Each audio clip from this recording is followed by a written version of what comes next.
হে ইস্পাহানের সুলতান, আপনি অপেক্ষা করুন, একবার দাঁড়ান। আমার বিচার কি আপনি এই পোলেতে করবেন, না আমার বিচারটা পুলসিরাতে এর পোলেতে করবেন? এই কথা শোনার সঙ্গে সঙ্গে সুলতান আর ঠিক থাকতে পারলেন না। হে মহিলা, হে মা, হে মা, তুমি একই কথা বলছো? এই পোলেতেই তোমার বিচার হবে। পুলসিরাতের পোলে বিচার করার ক্ষমতা আমি সুলতানের সেদিন থাকবে না। তরুণ যুবকেরা সুন্নতগুলোকে মেনে চলবে, শ্রেষ্ঠ মানুষ হবে। ভাইরা আমার, তরুণ যুবকেরা, আমার মুরব্বিয়ানেরা, স্পেনের একজন রাজা ছিলেন। রাজা দেখুন কেমন নবীর আশিক, কেমন তাদের মধ্যে দিন ছিল। বাদশাহ আব্দুল মালিক, নাম হলো বাদশাহ আব্দুল মালিক। স্পেন, ইস্পাহান যাকে বলা হতো, ইস্পাহান বর্তমানে স্পেন। এই স্পেনের একজন বাদশা ছিলেন, নাম হলো আব্দুল মালিক। তিনি শিকার করতে বড় ভালোবাসতেন। তৎকালীন যুগে জঙ্গলে হরিণ শিকার করতে যেতেন। হে তরুণ যুবকেরা, হরিণ শিকার করতে বড় ভালোবাসতেন। তিনি হরিণ শিকার করতে জঙ্গলে যেতেন। হে তরুণ যুবকেরা, একদিন সৈন্যদের নিয়ে হরিণ শিকারে বেরিয়েছেন। জঙ্গলের পাশে একটা ঘর, একটা গ্রাম। সেই গ্রামে তিনি অপেক্ষা করেছেন, স্টে করেছেন, সৈন্যদেরকে পাহারায় রেখেছেন। তিনি জঙ্গলের ভিতরে জঙ্গলে হরিণ শিকার করতে বেরিয়েছেন। এমন সময় দেখতে পাওয়া যায় ওই গ্রামে একটা ভাই আমার বিধবা মহিলার বাড়ি ছিল। স্বামী নাই, স্বামীহীনা বিধবা নারীর ঘর ছিল। তার 3টে সন্তান ছিল। হে তরুণ যুবকেরা, 3টে সন্তানকে নিয়ে ওই বিধবা নারী তার একমাত্র রুজি রুটির একটা উপকরণ, সেটা হলো একটা গাভী। যে গাভী দুধ দান করত, সেই দুধ পান করে, দুধ বিক্রি করে ওই বিধবা মহিলা অনেক কষ্টে তার সন্তানদের লালন পালন করত। হে তরুণ যুবকেরা, হে আমার মুরব্বিয়ানেরা, ভাই আমার দোস্ত আমার, এমন সময় বাদশাহ আব্দুল মালিক ভাই আমার, তার ভাই আমার সৈন্যরা ওই গ্রামে দেখলো খাবার খেতে হবে, কি করা যায়। ওই বিধবা মহিলার গাভীটা সামনে দেখতে পেল। ওই গাভীটাকে তারা ধরে নিয়ে আসার চেষ্টা করলো। ওই বিধবা মহিলা অনেক হাতে পায়ে ধরলো, এটাই আমার একমাত্র রুজি রুটির উপকরণ, এটা আমার এতিম বাচ্চাদের খাওয়া দাওয়ার উপকরণ। এই দুধ বিক্রি করে দুধ খাইয়ে আমার সন্তানদের মানুষ করি। আমি বিধবা নারী, আমার স্বামী নাই, ইনকামের কোনো উপকরণ নাই। হে বাদশাহ, মহান সুলতান, মহান বাদশার সৈন্য, আপনারা আমার এই উপকরণটা, আমার গাভীটাকে জবা করে খাবেন না। কিন্তু দেখা গেল ওই সৈন্যরা জোর করে, রাজার সুলতানের সৈন্যরা জোর করে ওই বিধবা নারীর, বিধবা মহিলার গাভীটিকে জোর করে ধরে নিয়ে আসলো। ভাই আমার, জোর করে তাকে তাড়িয়ে দিল। ওই গাভীটিকে ধরে নিয়ে আসলো, নিয়ে এসে জবা করে তারা আনন্দ করে খেয়ে নিল। এদিকে ভাই আমার সুলতান আব্দুল মালিক তিনি চলে গেছেন বাবা শিকারের। তিনি চলে গেছেন জঙ্গলের ভিতরে হরিণ শিকার করতে গেছেন কিছুজন সঙ্গী সাথী নিয়ে।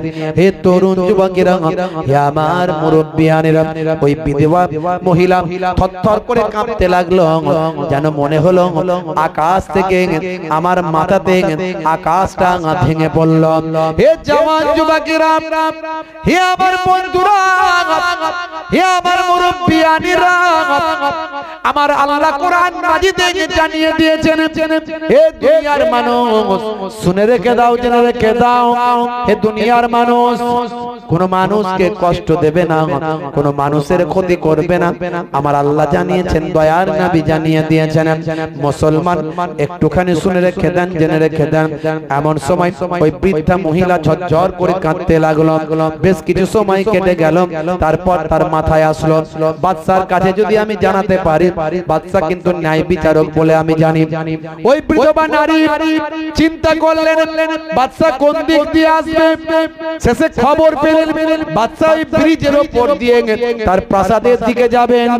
এমন সময় ওই বিধবা নারী সুলতানের অপেক্ষায় ওই ব্রিজের উপর গিয়ে, পোলের উপর গিয়ে অপেক্ষা করলেন। পুলেতে গিয়ে অপেক্ষা করছেন ঘন্টার পর ঘন্টা। নিশ্চয়ই বাদশা শিকার থেকে ফিরবেন এই ব্রিজের উপর দিয়ে, তার সঙ্গে ফয়সালা আমি এই ব্রিজে পোলের উপর করব।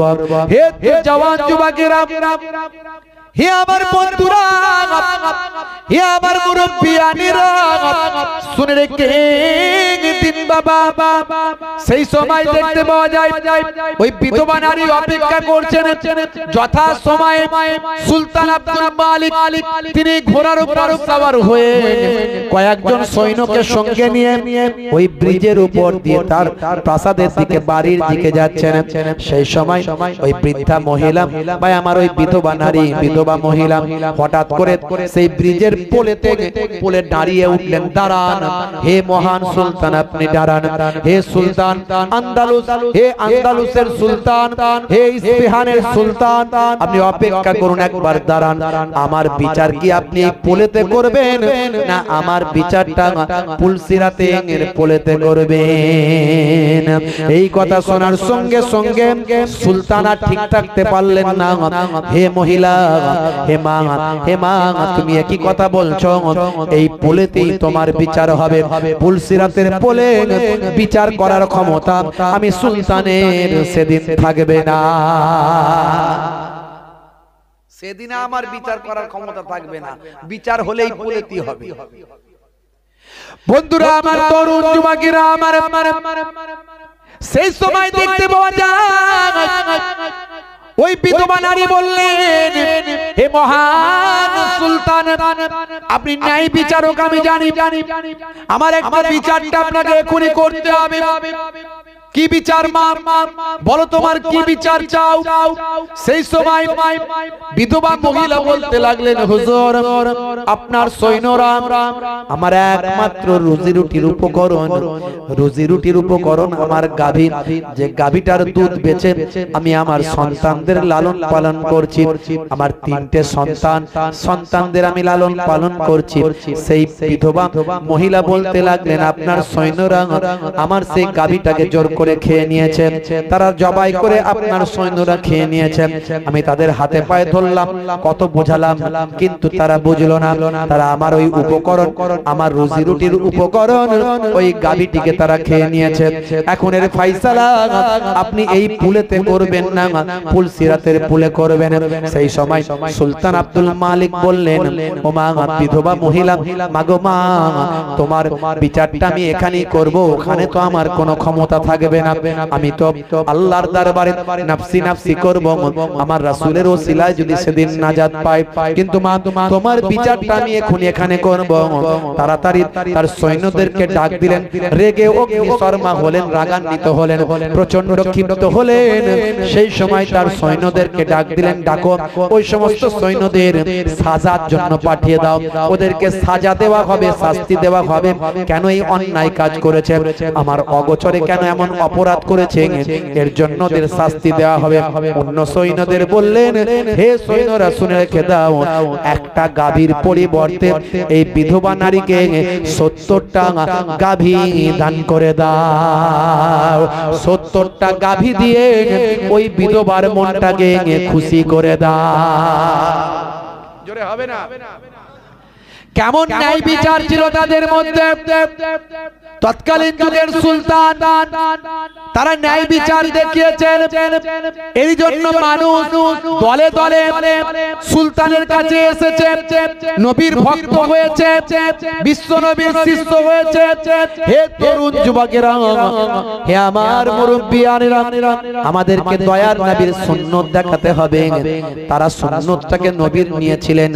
এই সুলতান থেকে শুরু করে ভাই আমার দোস্ত, আমার সাহাবায়ে কেরামদের জীবনী পড়লেও আপনি পাবেন, ভাই আমার আল্লাহর ওলি বান্দাদের জীবনী পড়লে আপনি পাবেন তারা কেমন করে সুন্নতকে গ্রহণ করেছেন, নিজেদের জীবনকে উৎসর্গ করেছেন, তবু আল্লাহ এবং রাসূলের হুকুমটা তারা ছাড়েন না। যাদের ভিতরে সুন্নত পাওয়া যায় তারা কেউ পথহারা হয় না। রাসূলের পথে যারা চলে দুনিয়ায় বাতিলের বাধা তারা মানে না। নিশীত রজনীতে সেজদাতে যায় হুসাইনি তাদের নিয়ে ভাবনাতে রয়। বিপদের মাঝে তারা যতই পড়ুক, বিপদের মাঝে তারা যতই পড়ুক, রাসূলের তরিকা ছাড়ে না। যাদের ভিতরে সুন্নত পাওয়া যায় তারা কেউ পথহারা হয় না। জোরে হবে না? দিলে মানুষ সম্মান হাসরের ময়দানে করো না গো অপমান। প্রভু হাসরের ময়দানে করো না গো অপমান। পাপগুলো ঢেকে রেখো ভালোবেসে কাছে ডেকো, পাপগুলো ঢেকে রেখো ভালোবেসে কাছে ডেকো, কণ্ঠে জাগিয়ে দিও রাসূলের গান। হাসরের ময়দানে করো না গো অপমান। প্রভু হাসরের ময়দানে করো না গো অপমান। পৃথিবীর ছোট খাটো পরীক্ষাতে হৃদয়টা ভয় জড় সর। পৃথিবীর ছোট খাটো পরীক্ষাতে হৃদয়টা ভয় জড় সর। সফলতা পেতে তবু খাটি দিন রাত, সফলতা পেতে তবু খাটি দিন রাত। ইমানের ঘর বাড়ি নর বড় ভয়াবহ কায়ামতে পরীক্ষা নিও না তুমি। ভয়াবহ কায়ামতে পরীক্ষা নিও না তুমি। ইনসান করো প্রভু মালিক জাহান। হাসরের ময়দানে করো না গো অপমান। প্রভু হাসরের ময়দানে করো না গো অপমান। মানুষ বানালে প্রভু দিলে মানুষ সম্মান। হাসরের ময়দানে করো না গো অপমান। প্রভু হাসরের ময়দানে করো না গো অপমান। আল্লাহুম্মা সাল্লি আলা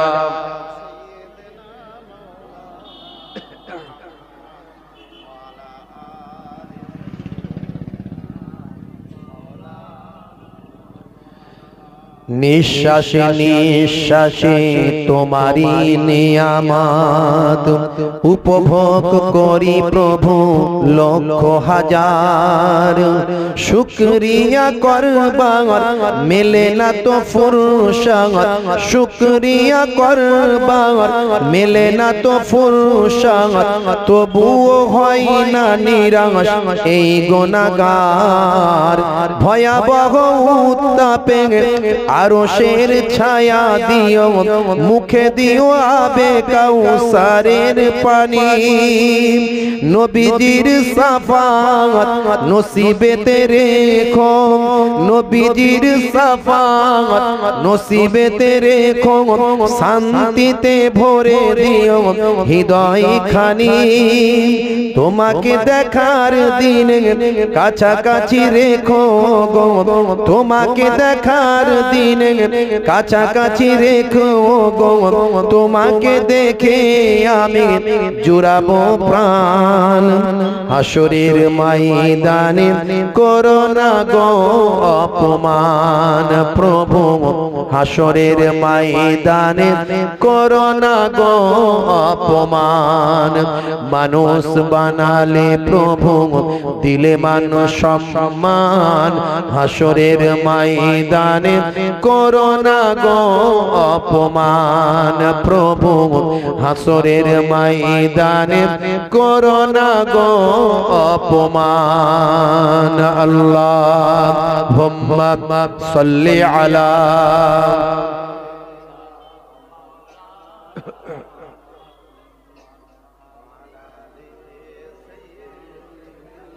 مولانا محمد وقال الله تعالى في كلامه المجيد والفرقان الحميد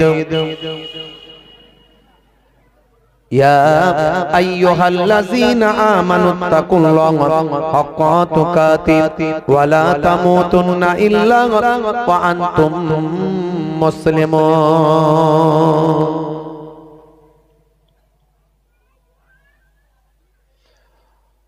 وقال الله تعالى أيضا في كتابه مخبرا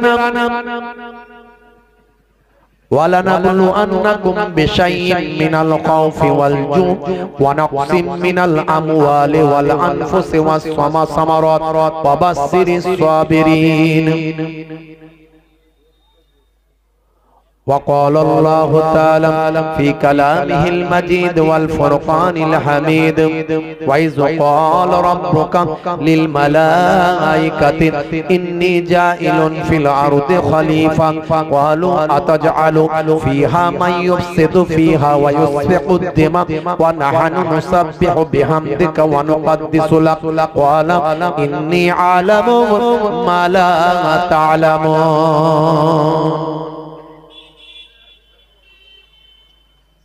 وقال النبي صلى الله عليه وسلم سباب المسلم فسق وقتاله كفر إلى آخر الحديث أو كما قال عليه الصلاة والسلام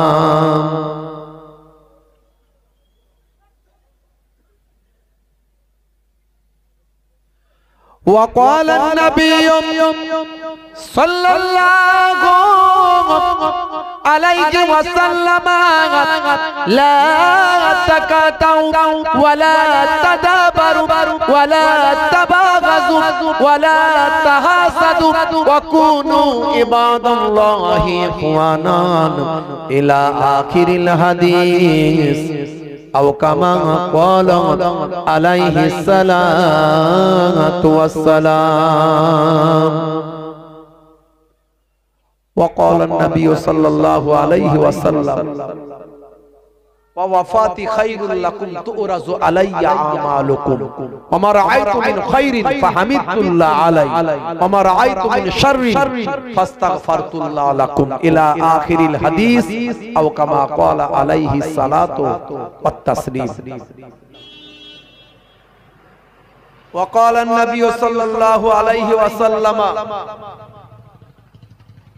سبع تجري للعبد بعد موته وهو في قبره من علم علما أو كسر نهرا أو حفر بيرا أو غرس نخلا أو بنى مسجدا أو ورث مصحفا أو ترك ولدا يستغفر له بعد موته إلى آخر الحديث أو كما قال عليه الصلاة والتسليم শ্রদ্ধেয় সম্মানীয় আজকের সভার সভাপতি মঞ্চে উপবিষ্ট আমার বাপজিরা বসে আছে সম্মানীয় ইমাম সাহেব মাওলানা সাহেব সামনে উপবিষ্ট আমার পিতৃতুল্য বাপেরা আছেন তরুণ যুবকেরা আছেন পর্দার আড়ালে আমার মায়েরা বোনেরা আছেন স্নেহের বাচ্চারা আছে মিডিয়া পারসনস থেকে শুরু করে ম্যানেজমেন্টের দায়িত্বে যারা আছেন এই হাবাসপুর এই জলসা কমিটির সদস্যবৃন্দরা আছেন, মাদ্রাসা কমিটি, মসজিদ কমিটি, তোলাবারা আছে, ওলামারা আছেন, প্রত্যেককে ফুরফুরা দরবার শরীফ ছোট হুজুর পীর কেবলা রাহমাতুল্লাহ আলাইহির মেয়ের ছেলে নাতি হিসাবে, মায়াপুর পীরনগরী হুজুর পীর কেবলা রাহমাতুল্লাহ আলাইহির ছেলের ছেলে পৌত্র হিসাবে আমি মোহেবুল্লাহ হুসাইনি আপনাদের সকলকে আন্তরিক সালাম, শুভেচ্ছা, ভালোবাসা জ্ঞাপন করি আমার হরিণখোলা দরবার শরীফের পক্ষ থেকে। আল্লাহ পাক আমাদের সকলকে কিছু শুনিয়ে, বুঝিয়ে, জানিয়ে আমাদের উভয়কে আমল করার তৌফিক দান করেন, বলুন আল্লাহুম্মা আমিন। মাশাআল্লাহ, সন্ধ্যা থেকে ওয়াজ নসিহত চলছে, সন্ধ্যা থেকে ওলামা হযরতরা ওয়াজ নসিহত করেছে।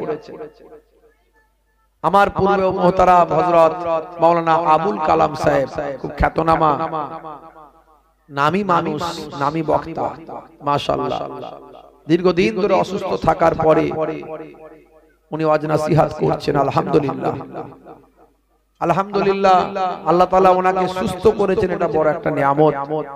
প্রায় 1 কোটি টাকার কাছাকাছি ওনার খরচা হয়েছে। উনি যখন অসুস্থ ছিলেন তাই 2-2.5 বছর আমরা লেকচারার্স অ্যাসোসিয়েশন অফ বেঙ্গলের পক্ষ থেকে আলেম ওলামারা আমরা ওনাকে দেখতে গিয়েছিলাম। আর এটাই তো থাকবে, কথা ঠিক না ভুল? এটাই যদি না থাকে, আমরা মানুষকে বলছি যে মুসলমান মুসলমানের হক, এক ভাই বিপদে পড়লে, অসুস্থ হলে তাকে দেখতে যাওয়া এক ভাইয়ের জন্য হক। আর আমরা আলেম ওলামারা এক আলেম, এক হুজুর অসুস্থ হলে তার পাশে দেখতে যাব, তার পাশে থাকব, এটাই তো প্রকৃত ওয়াজ। ওয়াজটাকে বাস্তবায়িত করা, আর তা না করে এখন এক হুজুর আর এক হুজুরের বিরুদ্ধে, কথা ঠিক না ভুল? কি বিপদ, বলছি এক, করছি আর এক, কথা ঠিক না? তো উনি যখন অসুস্থ ছিলেন আমরা তখন দেখতে গেছিলাম, অনেক কান্নাকাটি করছিলেন। আল্লাহ তাআলা সেই জায়গায় সকলের দোয়াকে কবুল করে যে ওনাকে সুস্থ রেখেছেন, আলহামদুলিল্লাহ। এটা আমাদের ইসলামের জন্য ভালো, দ্বীনের জন্য উপকার, কারণ উনি যতক্ষণ হায়াতে থাকবেন দ্বীনের কথাই প্রচার করবেন, কথা ঠিক না ভুল? হ্যাঁ, খুব নামি দামি মানুষ, আলহামদুলিল্লাহ, অনেক প্রবীণ মানুষ। আল্লাহ রাব্বুল আলামিন ওনাকে সুস্থ রাখুন। এবং অনেক মানুষ জানতে পারেনি যে উনি জলসা করছেন, এখন আলহামদুলিল্লাহ অনেক ভালো সুস্থ আছেন এবং জলসাতেও যাচ্ছে। আমার সঙ্গে একটু আগে কথা হলো, উনি মুর্শিদাবাদে জলসা করে কালকে ফিরে এসেছেন। তো যারা জানতে পারেনি তাদের আস্তে আস্তে জেনে যাবেন, কি দ্বীনের খেদমত হবে। তো যাই হোক, আমার পরেও যিনি আসবেন উনি আমাদের লেকচারার্স অ্যাসোসিয়েশন অফ বেঙ্গলের একজন মেম্বার, খ্যাতনামা আলেম এবং যোগ্য বক্তা, একজন মাওলানা মুফতি আব্দুল কাইয়ুম নাদুবি সাহেব। এসে গেছেন না? আসেন মনে, এখন চলে এসেছেন? আসেনি তাই তো, রাস্তায়। তো যাই হোক, উনিও আমাদের আবার সদস্য। এখন আমাদের আলেমদের একটা বড় ইউনিটি হয়েছে, বুঝতে পারছেন? এই যে এত দলাদলির জন্য না, আমরা নিজেরা বসে ঠিক করেছি, যেগুলো দলাদলি করছে এরা কিন্তু আমাদের দলে কেউ নাই, এরা আমাদের মানে ল্যাবের আমাদের সদস্যদের মধ্যে কেউ নাই। তো যাই হোক, সেসব পরের কথা। তো লেকচারার্স অ্যাসোসিয়েশন অফ বেঙ্গলের উনি একজন মেম্বার, আমার পরে যিনি আসবেন দেখবেন। আমি এই জন্য সব জায়গায় বলি, লেকচারার্স অ্যাসোসিয়েশন অফ বেঙ্গল যে সমস্ত মেম্বারেরা আছে তাদের ইনস্ট্রাকশন দেওয়াই থাকে, আপনাদের মনে যদি কোনো ঘাত প্রতিঘাত, কোনো রকম কোনো বক্তব্য এসে থাকে এক আলেমের বিরুদ্ধে, সেটা বসে মেটাবে। স্টেজে বলার জায়গা নয়, আর মিডিয়ায় বলার জায়গা না। মিডিয়া লোকেরা তো রেডি হয়ে আছে, এক হুজুর আর এক হুজুরকে বললে ও সঙ্গে সঙ্গে কাটিং করে এর খুশি ওর মুখে, হ্যাঁ, এর ওর মুখে দিয়ে ওরা ছাড়বে, বুঝতে পারছি? আমি মিডিয়ার ভাইদেরকেও বলবো যে আপনারাও একটু সচেতন হন ভাই, আপনারা দ্বীনের কথা মানুষের কাছে পৌঁছাচ্ছেন, যে বক্তব্যের দ্বারাই দ্বীনের ক্ষতি হবে, ইসলামের ক্ষতি হবে, এমন বক্তব্য ছাড়বেন না, চেপে যাবে। সে বক্তা হয়তো চাইছে যে আমি তো এমনি তো হাইলাইট হতে পারছি না, এই সব বলে হাইলাইট হব, তা আপনারাও সেটা করছেন। এগুলো করবেন না, এগুলো আল্লাহর দরবারে জবাব দিতে হবে, কথা ঠিক না ভুল? আপনার বক্তব্যের কারণে যদি ইসলামের ক্ষতি হয়, আল্লাহর দরবারে রেহাই পাবেন না, আল্লাহর দরবারে ছাড় পাবেন না। সে যে হুজুরি হোক, বক্তাই হোক, মাওলানাই হোক, আর ইউটিউবার ভাইরাই হোক, আবার এই ইউটিউবার ভাইরা এত ভালো কাজ করছেন, আপনারা অবাক হয়ে যাবেন। আপনারা এখানে কত মানুষ আছেন, অথচ ওদের একটা একটা বক্তব্য লাখ খানেক, লাখ 2, 5 লাখ, 4 লাখ, 3 লাখ করে লোক দেখে। তো 3 লাখ লোকের কাছে ওয়াজটা পৌঁছে গেল, কত দিনের কাজ হচ্ছে, সেগুলো মাথায় রাখতে হবে। ভাইরা আমার, তরুণ যুবকেরা আমার, হে আমার বন্ধুরা, হে আমার মুরব্বিয়ানেরা, শুনে রেখে দিন বাবা, জেনে রেখে দেন, আজকে আমরা জালসায় বসেছি কেন? তার কারণ হলো কিছু কথা আমরা শুনবো, বুঝবো, আমল করব। আমাদের জীবনটাকে পাল্টাতে হবে, গতানুগতিক চললে হবে না। আমরা 90% ভালো ছিলাম, 90% সৎ ছিলাম। আজকে জলসা শোনার পরে যেন এটা 100% হয়ে যায়, পার্সেন্টেজ যেন বাড়াতে পারি, এই জন্যই জলসা ওয়াজ শোনাম। হে তরুণ যুবকেরা, হে আমার বন্ধুরা, আল্লাহর আলেম বান্দারা, তারা ভালো কাজের আদেশ করেন, খারাপ কাজের নিষেধ করেন। তা'মুরুনা বিল মারুফ ওয়া তানহাউনা আনিল মুনকার। ভালো কাজের আদেশ, খারাপ কাজের নিষেধটা আল্লাহর আলেম বান্দারা করেন। হে তরুণ যুবকেরা, এই জন্যই আলেমদেরকে বলা হয় নবীদের ওয়ারিস। কারণ নবীরা, পয়গম্বরেরা সারাটা জীবন দুটো কথা তারা বলেছেন, ওয়া আবুদুল্লাহ, তোমরা আল্লাহর ইবাদত করো, ওয়ালা ইউশরিক বিল্লাহ, আল্লাহর সঙ্গে শিরক করবে না। হে তরুণ যুবকেরা, তার মানে একদিকে ঈমানদার হয়ে যাও, একদিকে ঈমানদার হয়ে যাও, আর একদিকে আমলওয়ালা হয়ে যাও। এই দুটো জিনিস যদি তোমার মধ্যে এসে যায়, একদিকে তুমি যদি সচ্চা ঈমানদার হতে পারো, সচ্চা ঈমানদার যদি হতে পারো, আর তার সঙ্গে যদি ইবাদতওয়ালা হতে পারো, তাহলে মনে রাখবে তুমি সচ্চা মুসলমান হতে পারলে। আল্লাহ বলছেন বান্দারে, হে দুনিয়ার মানুষ, শুনে রেখে দাও, আমি আল্লাহ ঘোষণা করি, ওয়ালা তামুতুন্না ইল্লা ওয়া আনতুম মুসলিমুন। ততক্ষণ পর্যন্ত তুমি মরো না, যতক্ষণ না সচ্চা মুসলমান না হয়ে যাও। মুসলমান হতে গেলে আপনাকে সচ্চা ঈমানদার হতে হবে। মুখে শুধু স্বীকার করলে হবে না, অন্তরে বিশ্বাস করতে হবে, আর কার্যে পরিণত করতে হবে। তাসদীকুম বিল কালব, তাকরিরুম বিল লিসান ওয়া আমাল বিল আরকান। মুখে স্বীকার, অন্তরে বিশ্বাস, কার্যে পরিণত করার নাম হলো মুসলমান, করার নাম হলো ঈমানদার। আপনি এই তিনটে জিনিসের সংমিশ্রণ যদি ঘটান, তবে আপনি সচ্চা ঈমানদার হতে পারবেন। হে তরুণ যুবকেরা, আপনি বলছেন ভাগ্যে ভালো মন্দ যা কিছু হয় সবই আল্লাহর পক্ষ থেকে হয়। ওয়াল কদরে খাইরিহি ওয়া শাররিহি মিনাল্লাহি তাআলা। বাংলাদেশে কয়েকদিন আগে একটা নিউজ আমার চোখে পড়লো, দেখলাম ভাই আমার, মুরব্বি মানুষ দাঁড়িয়ে আছে, পাঞ্জাবি পরে, দেখবেন যারা সোশ্যাল মিডিয়া ফলো করেন তারা হয়তো দেখে থাকবেন, ভাইরাল হয়েছে। পাঞ্জাবি পরে, লুঙ্গি পরে, মাথায় টুপি, মুখে দাড়ি সাদা, গাছের ডালে ভাই আমার মাফলার নাকি একটা বেঁধে আর ঝুলে পড়েছে, আত্মহত্যা করেছে। যারা জানে তারা বলছে ছেলেরা কেউ দেখে না, বউ ছেলে পুলে তারা কেউ দেখে না, বুড়ো বাপকে স্ত্রী নেয়, আর কি করবে, একা মানুষ, তাই সে নিরুপায় হয়ে নিজের জীবন নিজেই দিয়ে দিয়েছে। মনে রাখবেন, এটা অত্যন্ত দুঃখজনক ব্যাপার যে সন্তান, ছেলে, বউ তারা তার বাপ মাকে দেখে না, মানে শ্বশুর শাশুড়িকে দেখে না বৌমা, আর ছেলে তার বাপ মাকে দেখে না। অত্যন্ত দুর্ভাগ্যজনক। কিন্তু ভাগ্যে ভালো মন্দ যা করে সে কোথা থেকে হয়? জীবন দেওয়ার অধিকার কারো আছে? আত্মহত্যা করা চলবে? দরকার হলে ভিক্ষা করে খাবে, তবু আত্মহত্যা করা চলবে না ইসলামে, কারণ আত্মহত্যাকারী জাহান্নামী। ভাইরা, আপনি বলছেন, মুখে বিশ্বাস করেছেন যে ভাগ্যে ভালো মন্দ যা কিছু হয় আল্লাহর কাছ থেকে হয়। আমি দেখে বুঝতে পারলাম বেচারা নামাজি মানুষ, দাড়িওয়ালা মানুষ, পাঞ্জাবি পরে আছে, টুপি মাথায় দিয়ে আছে, তার মানে এই জ্ঞানটা তার মধ্যে নাই যে আত্মহত্যা করা চলবে না এবং ভাগ্যে ভালো মন্দ যা কিছু হয় আল্লাহর কাছ থেকে হয়। নিশ্চয় তোমার ছেলে বউ তোমাকে দেখেনি, মনে রাখবে নিশ্চয় আমার আল্লাহ তোমাকে কিছু না কিছু একটা ব্যবস্থা করতে, তুমি সেই সবরটা করতে পারলে না। আমার আল্লাহ জানিয়ে দিয়েছেন ওয়ালা নাবলু আন্নাকুম বিশাইইন মিনাল খাউফি ওয়াল জু ওয়া নাকসিম মিনাল আমওয়ালি ওয়াল আনফুসি ওয়াস সামারাত ওয়া বাশশিরিস সাবিরিন। তোমাদের জান এবং মালের ক্ষতি দিয়ে আমি আল্লাহ তোমাদের পরীক্ষা করি। আমার আল্লাহ কি বলছেন? তোমাদের জান এবং মালের ক্ষতি দিয়ে আমি তোমাদের নোকসান দিয়ে পরীক্ষা করি। আর যারা সবর করবে ইন্নাল্লাহা মাআস সাবিরিন, নিশ্চয় আমি আল্লাহ ধৈর্যশীল বান্দাদের সঙ্গে থাকি। জোরে বলো।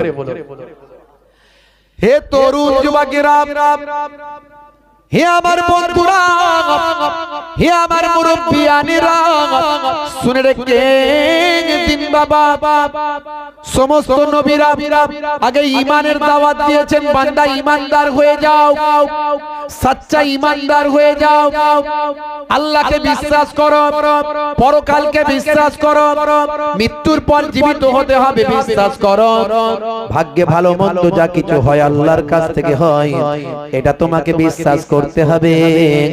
কিয়ামত যে হবে বিশ্বাস করতে হবে, ফেরেশতারা আছে বিশ্বাস করতে হবে, আসমানি কিতাবগুলোকে বিশ্বাস করতে হবে, মানতে হবে।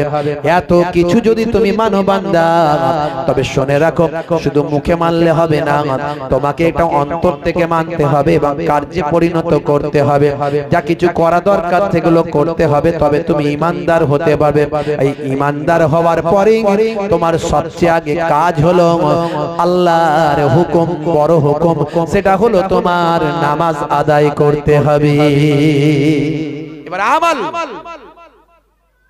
আমলগুলোর মধ্যে সবচেয়ে বড় আমল হলো নামাজ, সবচেয়ে বড় ইবাদত হলো নামাজ। আফজালুল ইবাদাতি ইবাদাতুস সালাত, সবচেয়ে বড় ইবাদত হলো সালাত।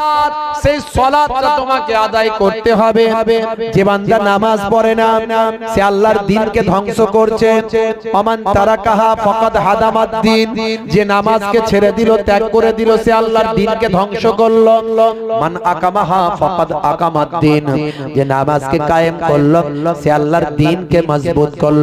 হে দুনিয়ার মানুষ শুনে রেখে দাও, ইন্নাস সালাতা তানহা আনিল ফাহশাই ওয়াল মুনকার, নিশ্চয় নামাজ তোমাকে অশ্লীলতা ও অন্যায় থেকে দূরে সরিয়ে দেবে। সবচেয়ে বড় ইবাদত হলো নামাজ।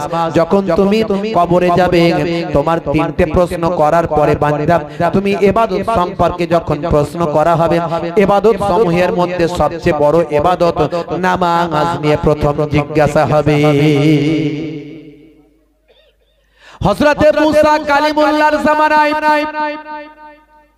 হে তরুণ যুবকেরা, মুসা কালিমুল্লাহর জামানায় একজন মহিলা কাঁদতে কাঁদতে এসে হাজির হলো। তাফসীর গুলো পড়লে পাবেন, তাফসীরে কাসাব পড়ুন, তাফসীরে বাইজাবি পড়ুন, তাফসীরে ইবনে কাসির পড়ুন, তাফসীরে তাবারি পড়ুন, তাফসীরে জামাখশারি পড়ুন, তাফসীর আল কাবীর পড়ুন। পৃথিবী বিখ্যাত তাফসীরের কিতাব আল্লাহর কোরআন মাজিদের ব্যাখ্যা গ্রন্থ। তাফসীর মানে অনেকে বোঝে না তাফসীরটা কি রে বাবু। তাফসীর মানে হলো ব্যাখ্যা গ্রন্থ, ব্যাখ্যা, এক্সপ্লেনেশন যাকে বলা হয় ইংরেজিতে, এক্সপ্লেনেশন মানে আল্লাহর কোরআনের ব্যাখ্যা গ্রন্থ। এগুলো হলো তাফসীর। আর দয়ার নবীর কথা, দয়ার নবীর কাজ, দয়ার নবীর কর্ম, দয়ার নবীর কল, দয়ার নবীর কাজ, দয়ার নবীর বাণী, এগুলো হলো হাদিসের মধ্যে লিপিবদ্ধ। হবে না ভাইরা আমার, তরুণ যুবকেরা, যতটুকু ওয়াজ করলাম বললাম, আমার উদ্দেশ্য একটাই, এক নাম্বার হলো ঈমানদার হতে হবে, ঈমানকে মজবুত করতে হবে। আলোচনা অনেক ছিল, অনেক আলোচনা করলাম, বিজ্ঞানকে সামনে রেখে, ইতিহাসকে সামনে রেখে দু চার কথা বললাম। এটা ইতিহাস বললাম, আগে যেগুলো বলেছি সায়েন্স বলেছি। এত উদাহরণ দিয়ে বোঝানোর চেষ্টা করেছি কোরআন এবং হাদিস পাককে সামনে রেখে, যে আমাদেরকে সচ্চা ঈমানদার হয়ে আমলওয়ালা হতে হবে, ইবাদতওয়ালা হতে হবে। আর ইবাদতের মধ্যে সবচেয়ে বড় ইবাদত কি? জানেন কি? নামাজ। নামাজ যদি ছেড়ে দিই আমাদের উপর গজব আসবে। সারা পৃথিবীতে কি চলছে যে কোনো সময় যে কোনো ঘটনা ঘটতে পারে। আমাদেরকে সচেতন হতে হবে। নামাজ ছেড়ে দিলে হবে না, রাসূলের সুন্নাত ভুলে গেলে হবে না, সব সুন্নাতগুলোকে জানতে হবে। ডান দিকে কাত হয়ে ঘুমানো সুন্নাত, বসে পানি পানি করা সুন্নাত, পেচ্ছাপ করে পবিত্র হতে হবে, পেচ্ছাপ করে পানি নিতে হবে, পরিষ্কার পরিচ্ছন্ন থাকতে হবে। আমাদেরকে যত তাড়াতাড়ি সম্ভব নাপাকি থেকে পাকি হাসিল করতে হবে, পবিত্রতা তাহারাত হাসিল করতে হবে। অনেকে নাপাক সারা সারা দিন থাকে নাপাক, তার ফরজ গোসলের প্রয়োজন, কিন্তু সে ফরজ গোসল করছে না, সারা দিন নাপাক অবস্থায় আছে। তাড়াতাড়ি পবিত্রতা অর্জন করতে হবে, তাহারাত হাসিল করতে হবে। ভাইরা আমার, আমাদেরকে যখন রাস্তা দিয়ে যাবেন, রাস্তায় কোনো কষ্টদায়ক বস্তু থাকলে পেরে কাঁচ ভাঙা পাথর চোখে পড়ে গেছে সরিয়ে দিতে হবে। কত সুন্দর ইসলাম শিখিয়েছে। ছোটদের স্নেহ করতে হবে, বড়দের সম্মান করতে হবে। মুখকে বাংলার 5 করে রাখলে হবে না, মুখকে বাংলার 5 করে রাখলে হবে না। বলে হুজুর আমার মুখটা এরকম, তাহলে ঠিক আছে। আর যদি ইচ্ছা করে লোককে ভয় দেখানোর জন্য করে সেই বিড়াল থাবা মারতে আসে না, বাঘ এ করতে আসে, সেরকম করলে হবে না। বুঝতে পারছো? অনেকে দেখবেন বলে ও হুজুর একটুখানি ভয়ঙ্কর সেজে থাকতে হয়, নাহলে লোকে মানবে না। কে মানলো না মানলো দেখার দরকার নাই। আমার নবী বলেছেন সবসময় আমার নবী মিষ্ট চেহারায় থাকতেন এবং এত হাসি খুশির মধ্যে থাকতেন। নবী আমার মিষ্টি কথা বলতেন, নবী ভাই আমার মিষ্টি ব্যবহার করতেন। এই মিষ্টি ব্যবহার, মিষ্টি কথা, পোলাইট আখলাক তোমার মধ্যে দেখাতে হবে। সবসময় ভয়ঙ্কর চেহারা নিয়ে থাকবেন না, মিষ্টি কথা বলবেন, হাসি মুখে থাকবেন। আমার নবীর দরবারে বাচ্চারা, বৃদ্ধরা, বৃদ্ধারা পর্যন্ত খোলামেলা আমার নবীর কাছে আসতে পারতো। জোরে বলুন সুবহানাল্লাহ। আর আপনি এমন ভয়ঙ্কর চেহারা ধরে আছেন, আপনার কাছে যাওয়া তো দূরের কথা, দূর থেকে দেখলেই ভয় পেয়ে যাবে, রেগে আছে মনে হয় মারবে গেলে। কথা ঠিক না? থাকবেন না, মিষ্টি কথা বলবেন। ছোট বাচ্চাদের দেখলে গায়ে মাথায় হাত বোলাবেন, স্নেহ করবেন। এতিম বাচ্চা দেখলে কিছু পারেন দিতে না পারেন, একটু মাথায় হাতটা হলেও বুলিয়ে দেবেন। হাদিস পাকের মধ্যে এসেছে, হাদিস পাকের মধ্যে এসেছে মাথায় যতটা হাত বোলাবেন, হাতের তালুতে যতগুলো চুল লাগবে ততগুলো সওয়াব আপনার নামাজ আমলে আল্লাহ দান করে দেবে। জোরে হবে না? বাপেরা আমার, ফরজ, হুকুম, ইবাদত, নামাজ, রোজা, হজ, যাকাত, আর এদিকে সুন্নতগুলো ছোট ছোট কাজ করুন। জীবনটাকে পাল্টে ফেলুন। সুন্নতগুলোর মধ্যে সবচেয়ে বড় সুন্নত মুখের দাড়ি। দাড়িটা ছোট হলেও রাখুন। অনেক দাড়ি নিয়ে আলোচনা করেছি, ওয়াজ করেছি, কি সায়েন্স আছে তাও বলেছি। ছোট হলেও রাখুন। আজ মারা গেলে কাল 2 দিন হয়ে যাবে, 3 দিন পরে কেউ খবর রাখবে না। গোর সওয়াল, গোর জবাব। কবরে যাওয়ার পরে মুনকার নাকির 3টে প্রশ্ন করবে। আপনার মুখে যখন দেখতে পাবে বলবে মান রব্বুকা, দেখতে পাবে মুখে দাড়ির দেখা। আজকে তো নায়ক, গায়ক, খেলোয়াড়, প্লেয়ার, ভাই আমার বিজ্ঞানী, ডাক্তার, নেতা, মন্ত্রী, তারা মুখে দাড়ি রাখছে। তারা ফ্যাশন মনে করে, কেউ সৌন্দর্য মনে করে রাখছে। আর আমরা রাখবো দেখতে ছোট হোক আর বড় হোক। এখন বড় রাখতে পাচ্ছেন না, একদিন বড় রাখবেন নিশ্চয়। এখন ছোটই রাখুন, যদি একান্ত না রাখতে পারেন ছোটই রাখুন, কিন্তু রাখুন নবীর সুন্নাত মনে করে রাখুন, ফ্যাশন মনে করে নয়। মুনকার নাকির ফেরেশতা যখন বলবে মান রব্বুকা, দেখতে পাবে মুখে দাড়ির দেখা। হতে পারে ওই দাড়িটাই হবে নাজাতের জারিয়া। সুন্নতগুলোকে মেনে চলুন বাপ। ভাইরা আমার দোয়া রাখবেন। ভাইরা একটু বলেছে একটু চাঁদার কথা একটুখানি যা পারেন আপনারা একটু বলবেন, একটুখানি এই পাক মাহফিলটার জন্য একটুখানি ভাইরা অনুরোধ করেছে যে হুজুর জালসা করতে অনেক পয়সা খরচা, আগামী বছরের জন্য একটুখানি ভাইরা যেন একটু দান করে, একটু সাদকা করে। সাদাকার অনেক মর্যাদা, সাদাকা করলে